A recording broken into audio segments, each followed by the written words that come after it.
You ever stop and think about what's really running our world behind the scenes?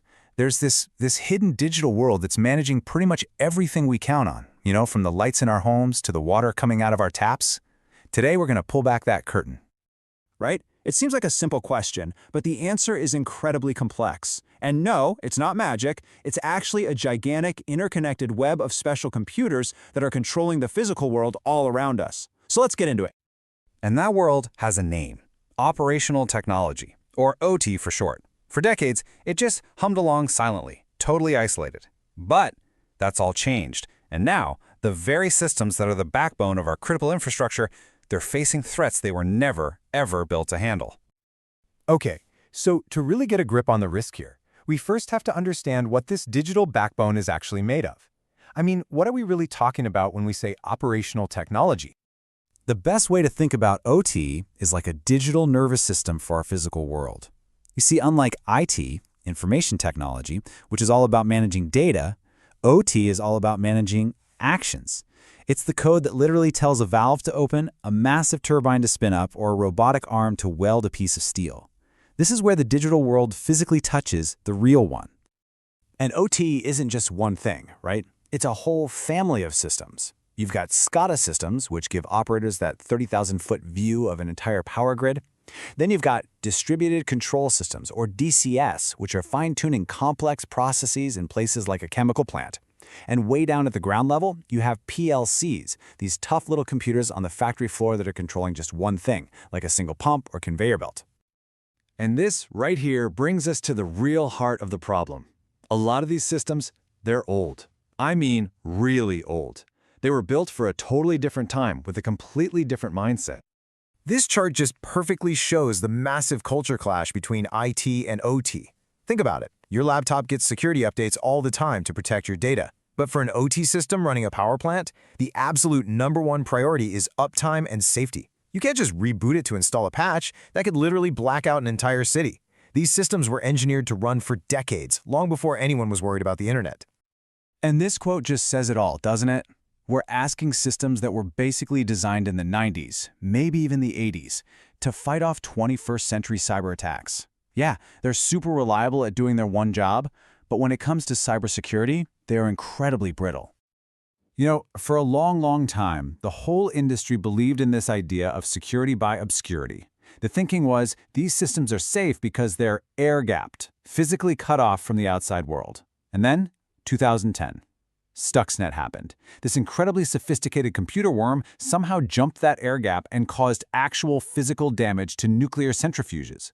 It was the wake-up call for the entire world. It proved nothing was truly isolated. And now, today, with the big push for smart factories, these old systems are more connected than they have ever been. So how in the world do you defend these critical yet fragile systems? Well, after the shock of Stuxnet, the industry knew it needed a whole new set of blueprints designed specifically for OT security. So for the North American power grid, one of the most important blueprints is something called NERC CIP. The easiest way to think about these standards is like mandatory building codes, but for cybersecurity. They force the power companies to get the fundamentals right, figure out what your most critical assets are, train your people properly, and physically lock down the important hardware. It's all about making sure the grid stays up and running. Another really huge idea comes from a different set of standards called ISA/IEC 62443, and it's this philosophy of secure by design. It's a simple idea. Instead of trying to bolt on security at the end and plug holes, you build it into the DNA of the system from the absolute beginning, from the first sketch on a napkin all the way through its entire life. It's a huge shift from being reactive to being proactive. But even with these great blueprints, the game keeps changing. The attackers are getting way smarter, so our security thinking had to evolve too. And that led to this new, much more dynamic way of thinking: zero trust. This is the absolute core of zero trust. It's a simple idea, but it's incredibly powerful. The old way of doing things trusted anyone or anything that was already inside the network. Zero trust starts with the assumption that your network is already compromised. It trusts nobody. So every single time something or someone wants access, they have to be verified. No exceptions.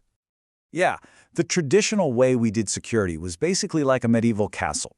You'd build this huge, strong wall and a really deep moat around the outside. That's your firewall. And you just assumed everything inside was safe and sound. But see, here's the massive flaw in that whole design. The second an attacker gets over that wall, and they can do that with a simple phishing email or a stolen password, they have free rein to roam around inside, grabbing all the undefended loot they want. Zero Trust just completely blows up that old castle and moat model. As you can see here, instead of one big wall, it puts a guard and a checkpoint around every single important thing. Every user, every device, every connection is treated like a potential threat and has to prove who they are and that they have permission before they can do anything. You're moving from one big perimeter to tons of tiny micro-perimeters around everything that matters. But you know, all the best technology in the world is only one part of the puzzle.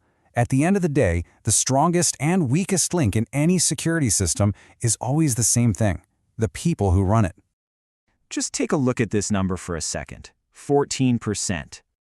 That's it. That's the percentage of OT security professionals who told a recent survey they felt fully prepared to handle new cyber threats.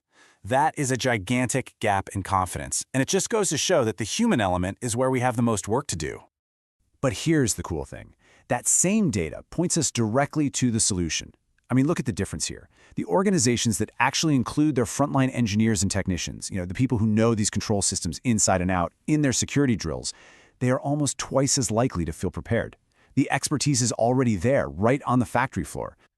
So, here's the key takeaway. The best OT security isn't about buying another shiny magic box. It's about a culture shift. It's about empowering the engineers and the operators with the knowledge and the tools they need to be that first line of defense. It's about making security everyone's job. And that leaves us with one last really big question. This push for efficiency and smart everything is connecting our entire world, from the power grid to the assembly line.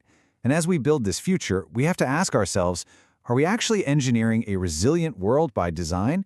Or are we just building a more complicated, more fragile digital house of cards? Honestly, the answer to that really depends on the choices we're all making right now.